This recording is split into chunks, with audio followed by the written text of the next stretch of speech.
نشتر park شاید ملک کا وہ واحد پارک ہے جس نے ملک کی سیاست میں نہ صرف ہلچل پیدا کی بلکہ اسی پارک سے کئی حکومتوں کے گرانے اور بنانے کے فیصلے بھی ہوئے۔ اسی پارک میں ملک کی بڑی بڑی سیاسی پارٹیاں نہ صرف وجود میں آئیں بلکہ ان کا خاتمہ بالخیر بھی ہوا۔ سب سے پہلے 1964 میں جب ایوب خان نے صدارتی انتخابات کا اعلان کیا تو مادر ملت محترمہ فاطمہ جناح نے اسی پارک سے اپنی انتخابی مہم کا آغاز کیا، جبکہ ماضی میں سابق وزیر اعظم ذوالفقار علی بھٹو، شیخ مجیب الرحمان، مولانا مودودی، مولانا بھاشانی، مولانا مفتی محمود، نواب زادہ نصر اللہ خان، بیگم نصرت بھٹو، محترمہ بے نظیر بھٹو، میر مرتضیٰ بھٹو، مولانا شاہ احمد نورانی، مولانا شاہ تراب الحق سمیت بڑے بڑے رہنماؤں نے یہاں بڑے بڑے جلسے کیے۔ کہ وجود میں آنے سے پہلے، اس پارٹیشن سے پہلے بھی اس نشتر پارک کے اندر بہت سارے سیاسی معاملات تو رہے ہیں۔ اب بھی دیکھیں کراچی کے اندر ایک سیاسی اور مذہبی اعتبار سے جتنے بھی بڑے ایونٹ ہوتے ہیں وہ نشتر پارک میں ہی ہوتے ہیں، اور ایک اہمیت کا حامل ہے نشتر پارک۔ آپ کو پورے کراچی میں اس کے نام سنا جاتا ہے، دیکھا جاتا ہے۔ گزرے وقتوں میں آپ نے دیکھا بڑے بڑے لیڈر جنہوں نے اپنی سیاست کا آغاز کیا تو نشتر پارک سے کیا، اور نشتر پارک سے ہی اپنی سیاست کا آغاز کرتے تھے اس کراچی شہر کے اندر۔ اور اسی طرح آپ بتاتے چلوں کہ نشتر پارک جن کے نام سے منسوخ ہے، سردار عبدالرب نشتر جو فیملی تھی جنہوں نے اس نشتر پارک کے اندر کنٹریبیوشن تھا ان کا۔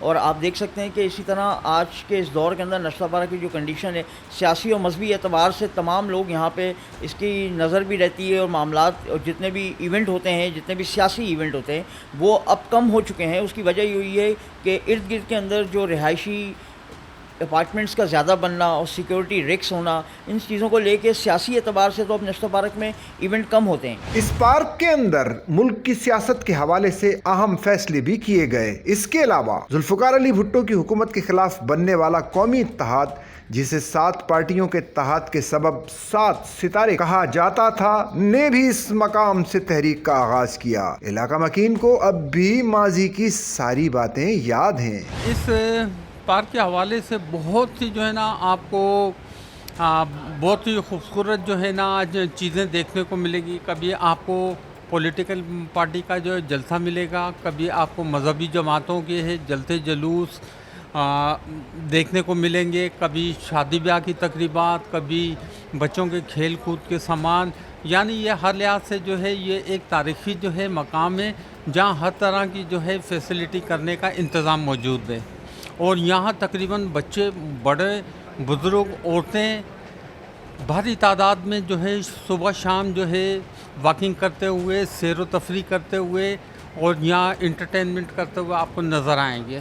بڑے بڑے جلسے دیکھے ہیں، اس میں نواب زادہ نصر اللہ خان صاحب، ولی خان صاحب، نواز شریف صاحب، عمران خان وغیرہ وغیرہ، اور اس کے علاوہ جو ہے سیاست پولیٹیکل کے لیڈرز کے علاوہ مذہبی عالمین کو جو ہے ہم نے یہاں دیکھ چکے ہیں، ان کا بھی آنا جانا جو ہے لگا رہتا ہے۔ یہ پارک ماضی میں کانگریس کے ایک لیڈر ولبھ بھائی پٹیل، جن کے نام سے پٹیل پاڑا بھی منسوب ہے، کے نام پر بنایا گیا تھا۔ اس وقت یہ پارک کراچی کی سب سے پوش آبادی پارسی کالونی میں موجود تھا۔ جب پاکستان دنیا کے نقشے پر ظاہر ہوا تو پاکستان مسلم لیگ نیشنل گارڈ کے مطالبے پر اس پارک کا نام تحریک پاکستان کے سرگرم رہنما اور سابق گورنر پنجاب سردار عبدالرب نشتر کے نام سے منسوب کر دیا گیا۔ علاقہ مکین پرانی یادیں تازہ کرتے ہیں۔ مولانا احتشام الحق تھانوی صاحب جو تھے وہ عید کی اور بقرعید کی نماز پڑھاتے تھے یہاں،